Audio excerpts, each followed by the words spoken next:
Нови глоби за нарушителите на пътя. Подробностите веднага. Здравейте, вие гледате онлайн емисията на Трафик ТВ на 8 декември. Аз съм Антон Биров.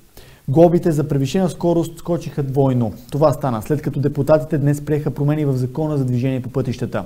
700 лева ще е глобата, ако шофьор се движи с над 50 км в час над позволеното в населено място. За превишена скорост извън населено място глобата ще е 600 лева. Въвежда се и ново наказание за нарушителите – дерегистрация на автомобилите на шофьори, които карат без книжка или след употреба на алкохол или наркотици. Мъжът на Корнелия Петкова и още двама души загинаха в тежка катастрофа в Пловдив. Шофьорът на блъсналия ги автомобил шофирал пиян и с 94 км в час. Съпругата на загиналия смята, че мерките са закъснели. Това трябваше много отдавна да се случи. Дори според мен трябва да са още по-високи, още по-драстични, защото все пак трябва да има един такъв психологически момент на стрес, за да прецени всеки сам да си даде сметка дали ще го направи и по какъв начин се отрази това на джоба му. Одобрение за промените има и сред други хора. Те обаче смятат, че мерките не са достатъчни. В Лондон, във всяка една пресечка, навсякъде има полегнали полицаи. Ако искаш да летиш, давай газ. Вярвам, че ще се стегнат малко, няма да бързат, няма да пречат на другите редовните шофьори, които внимават. Но има хора, ще те бутнат и... Корнелия също вярва, че освен глоби са нужни и други промени, за да се намалят инцидентите. Винаги има вратички, корупцията, ако ще глобите да са хиляди левове, спира ги полицая, пътна полиция на пътя, той си плаща съответно за това нещо и всичко минава безнаказано. Междувременно утре разследващите ще направят следствен експеримент на мястото, на което мъжът на Корнелия и още двама души загубиха живота си. А сега и подробностите за възстановката на един от най-страшните инциденти в Пловдив за тази година. Полицията в града ще проведе следствен експеримент на булевард Руски във връзка с катастрофата на кръстовището с улица Генерал Данаил Николаев, при която загинаха 3 души. Trafiknews.bg ще ви информира за случващото се от мястото на събитието. Следственият експеримент ще пресъздаде събитията около тежкия инцидент, при който загинаха 3 души. Това ще се случи от 9:30 до 11:30 часа в петък и ще наложи спиране на движението по западното платно на булевард Руски в отсечката между булевард 6 септември и улица Генерал Данаил Николаев. Ограничението няма да важи само за автобусите от градския транспорт. Точно преди седмица Любомир Трайков, шофьор на една от колите в катастрофата, беше върнат в ареста с решение на апелативния съд. В съда стана ясно, че той е карал с 94 км в час в нощта на катастрофата, при която 3 души от други автомобил намериха смъртта.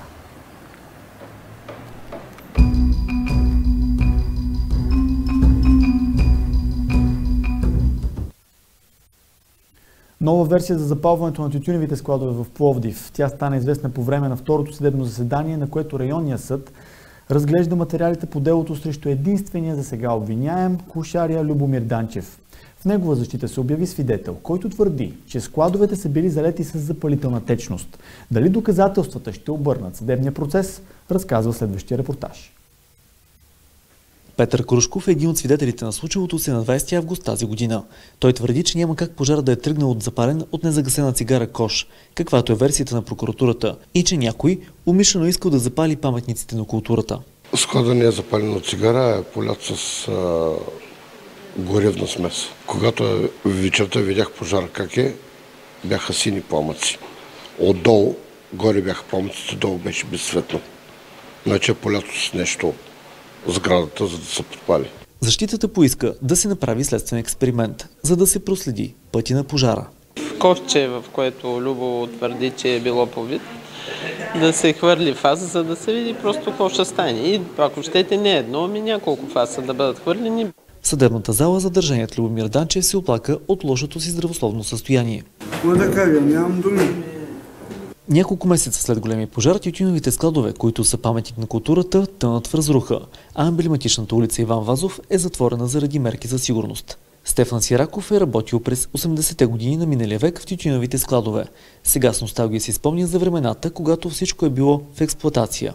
Английски машини имаше, беше пълно тук с работници.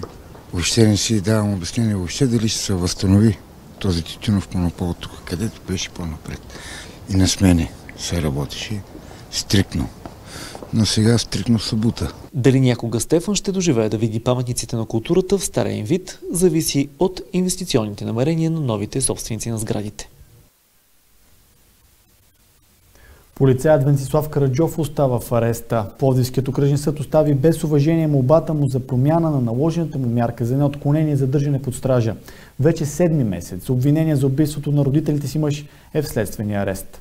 Съдът намери, че е налице обосновано предположение относно авторството на престъплението, в което е обвинен Венцислав Караджов. Не е отпаднала и опасността мъжът да извърши друго престъпление при по-лека мярка за неотклонение. Наблюдаващият прокурор Стефаница Решарова и адвокат Зоя Тошкова си размениха остри реплики по отношение на начина, по който се води разследването и по който се събират доказателства. Припомняме, Венцислав Караджов е обвинен за това, че на 15 май тази година е убил родителите си в къщите им в квартал Смирненски. Полицаят не признава вина. До момента оръжието, с което е извършена екзекуцията, не е намерено. Това е отказ от правосъдие. Всичко е пристрастно. Вие чухте, прокуратурата няма нищо срещу мене, но въпреки всичко ме държат, има тормозът. Тормозът мен и семейство. Аз съм напълно невинен. Нищо няма срещу мене. Всичко, каквото искам като доказателства, почти всичко, 2/3 от тях ми се отказват.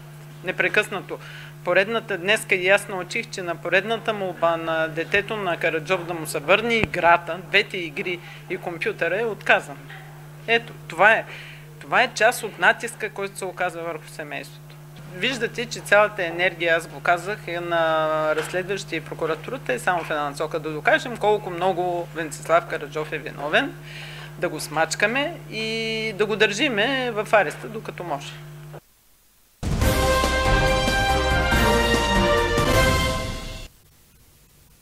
Таксиметровите шофьори в Пловдив готвят голям протест. Причината е данъка за такситата в града.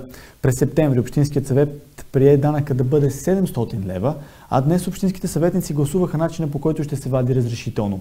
Шофьори и превозвачи днес се скараха с заместник-кмета по транспорта Златин Велев в коридорите на сградата на Общинския съвет. Според тях данъкът ще доведе до масови фалити.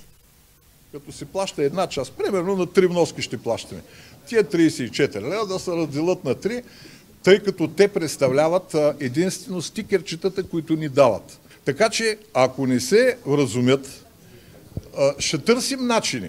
Дали законни, дали незаконни. Аз за това казах. Ще се гоним като Алкайда. Това ще стане тук. И ще почнем протест след протест. Няма да са сърдици на таксита, че ще задръстват града. Няма начин. Друг начин нямаме. Не можем да дойдем да събим. Го доказали с господин Ряпов. Последните 4 протеста сме изкарали по над 300 автомобила. В момента става въпрос за пари. Когато става въпрос за пари и ножа е опрял вече на врата, ще съберем повече от 300 автомобила, мога да бъдете сигурни. С 300 автомобила не можаха да ни смогнат цялата община и МВР-то да направим протест като хората. Представете с 1000 или 1300. Какво ще е град Пловдив? Митинга да бъде пред общината. Там ще отидем и ще искаме оставката на кмета и на целия общински съвет. Данъкът е определен в предишно решение на Общински съвет и в закона ясно е казано, че крайният срок, в който се определя данъка за 2017 е 30 септември 2016. Така че промяна в размера на данъка за 2017 не може да има. Допуска се да подадат период, в който искат да получат разрешително и да заплатят данъка за съответния период. Това, което направихме като анализ и разговори с шофьори, е, че това може да се случва максимум 2 пъти в годината. Така се разделяме. Честит празник на всички настоящи и бивши студенти. Сега останете с прогнозата за времето и бъдете с нас и утре.